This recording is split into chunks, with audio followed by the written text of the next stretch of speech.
see what I can do here. Yeah.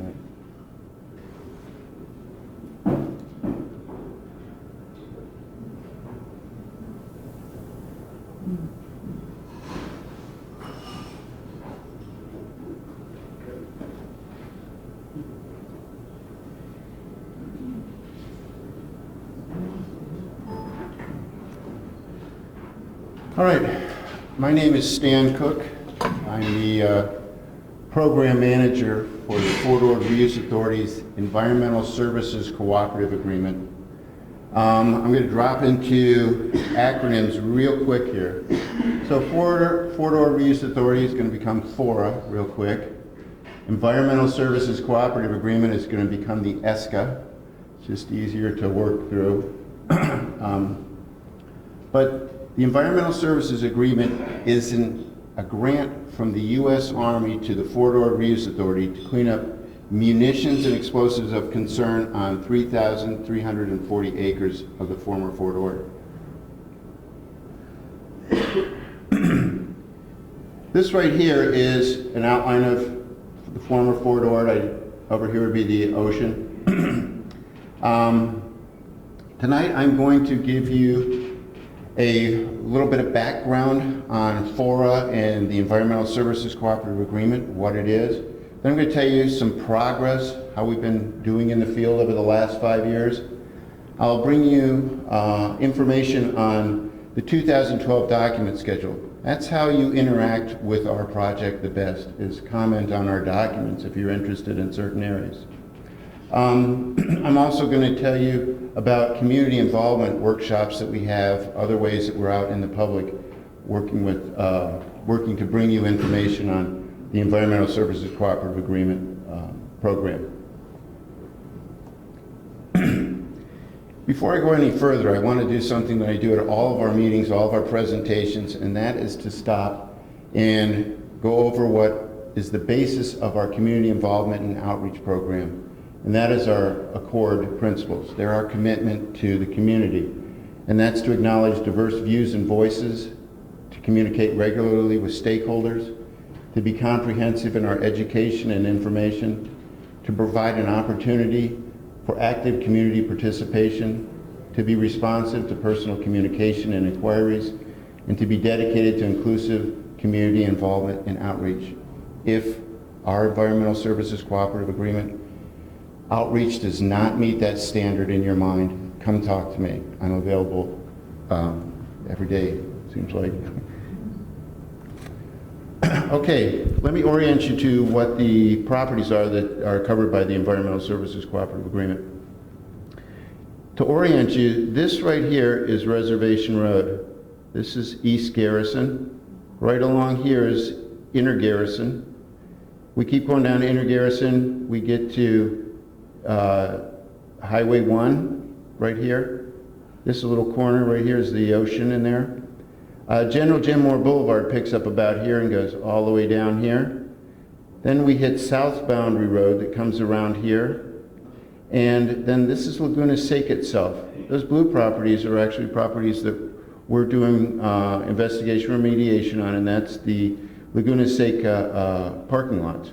Here's Barlowy Canyon Road. It runs up through here and goes up back up to East Garrison. From here, to give you a scale on this, from here, this corner to that corner is about 6 miles, okay? Okay, the Fort Ord Reuse Authority, why are we here? We're here to plan, finance, and implement the Fort Ord Base Reuse Plan. The Fort Ord Base Reuse Plan has 3 legs that it's built on, and that's education, working with our educational institutions that are in the area, environmental conservation, and economic development. We've been at this since 1994. We coordinate our activities with over 50 local, state, and federal agencies. That's probably closer to 60 or 70 of those agencies. We oversee local land use jurisdiction compliance with the base reuse plan. We don't make their land use decisions. Okay. The Four-Door Reuse Authority. It's a very diverse, very representative organization. It has 23 board members.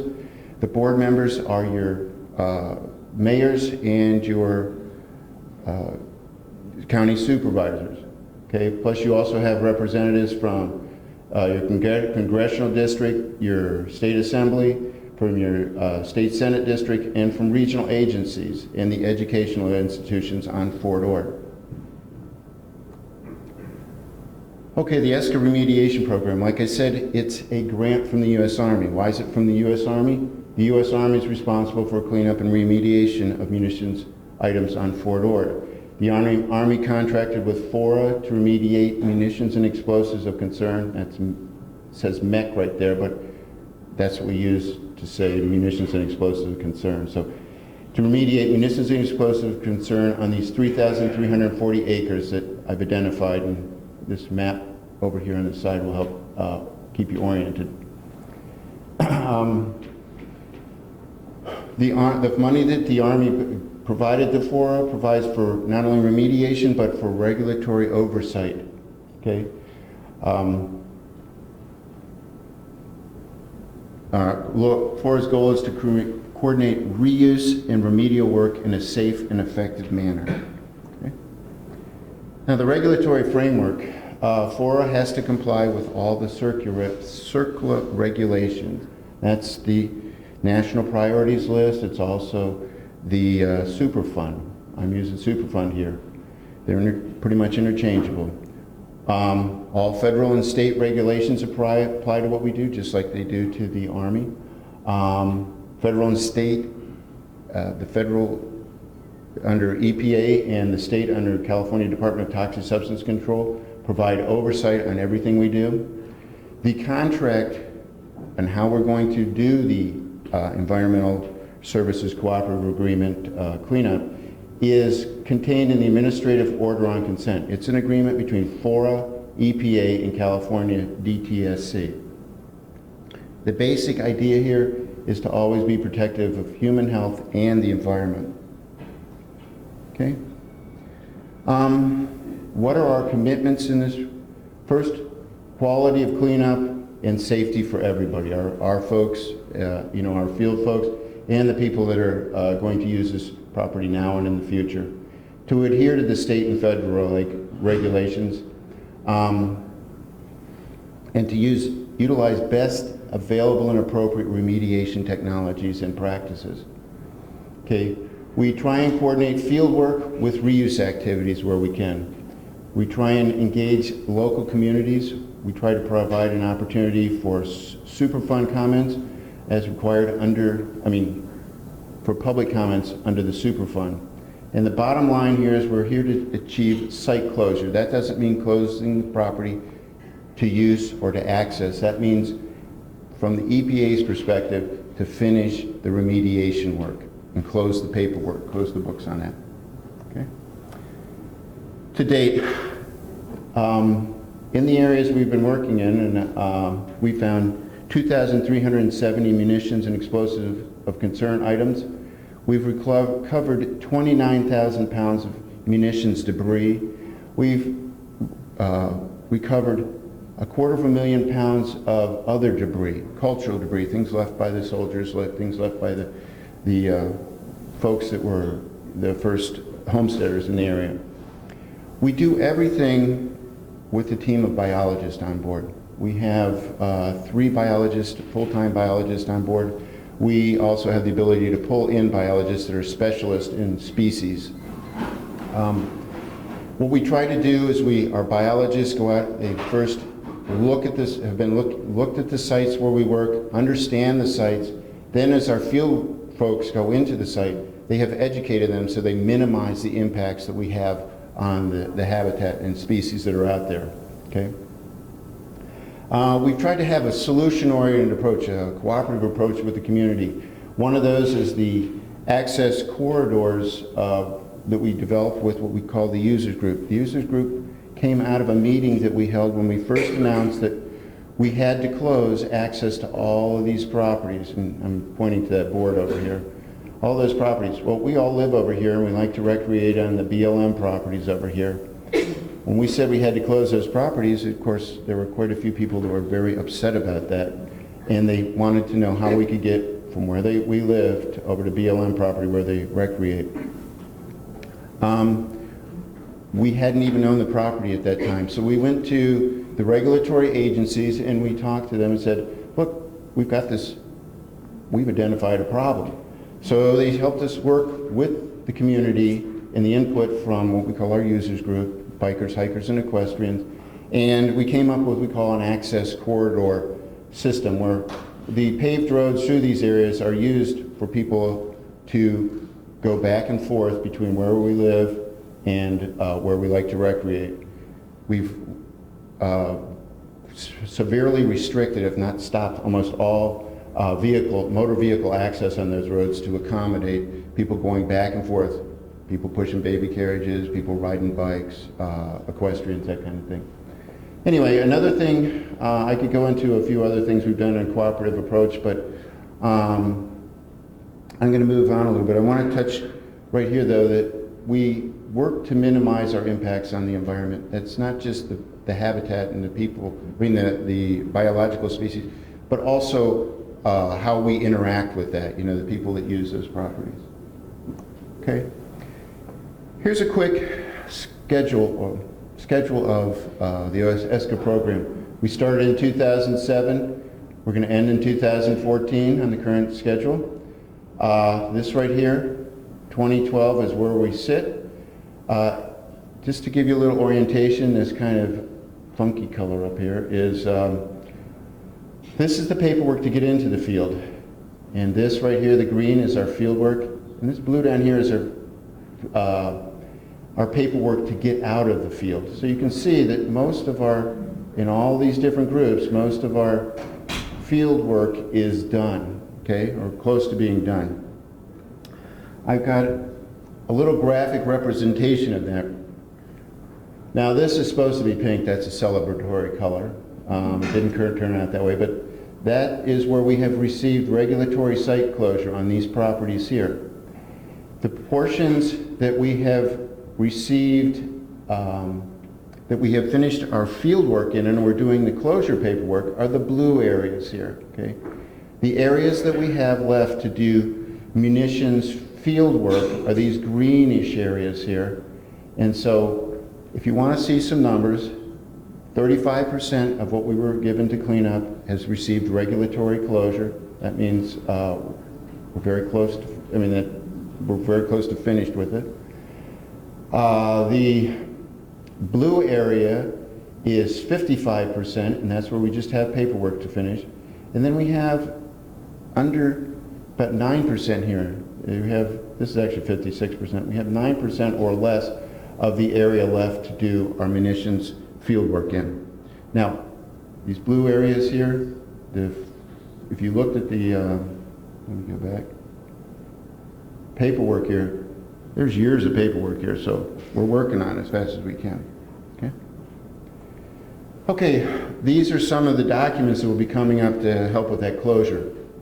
Group 1, that's this red property over here on my board. If you're interested in that, these are the documents you might be interested in. But that's a draft remedial investigation feasibility study report for Seaside and Parker Flats MRAs, that's this reddish area, will be out in December of 2012.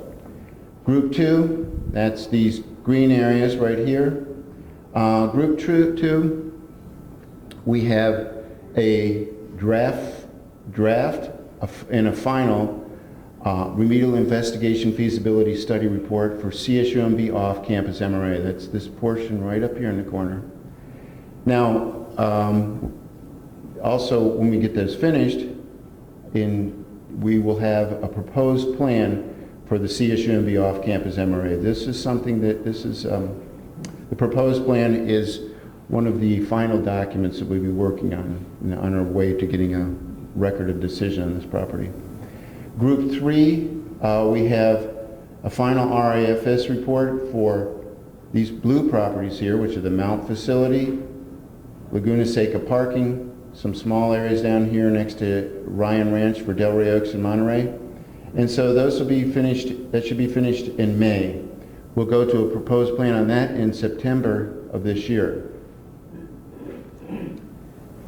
Now, community involvement on this for us. I want to tell you other ways that if you're interested, you can interact with us, and we will, be willing. Be glad to have you at some of our meetings, or you can see the meetings we're going to attend. There's a couple errors on this. One, we have what we call informal community workshops. We had that in March. So if you're looking at our website, which I'll tell you about in a minute, look for March 2012. We anticipate another informal community workshop on September of this year. We plan to have two proposed planned public meetings. They'll be this year, and I showed you when the documents will come out. They'll be coordinated around the release of those documents. We have working groups, forward user working groups monthly.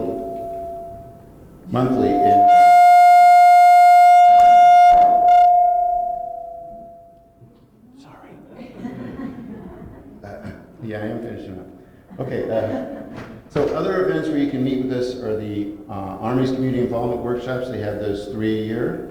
They were noticed and they're sent out to you by mail, and they're in the paper. We work at the Sea Otter Classic. We have a booth there, and Laura Rodari mans that. Laura also goes to CSUMB Earth Day. We help with the Army open houses and bus tours. Some of you have been on those bus tours. We man a booth jointly with the Army at the county fair, and we usually go to the Marina Air Fair. I just found out today that that's supposed to be canceled, the Marina Air Fair, not us going, but the Marina Air Fair. Okay.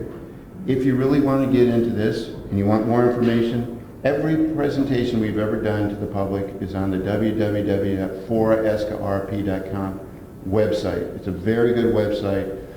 Writing is a little tiny, but it's a very good website. We have newsletters we publish quarterly. That's an example of one. We also have technical fact sheets. They are on our website.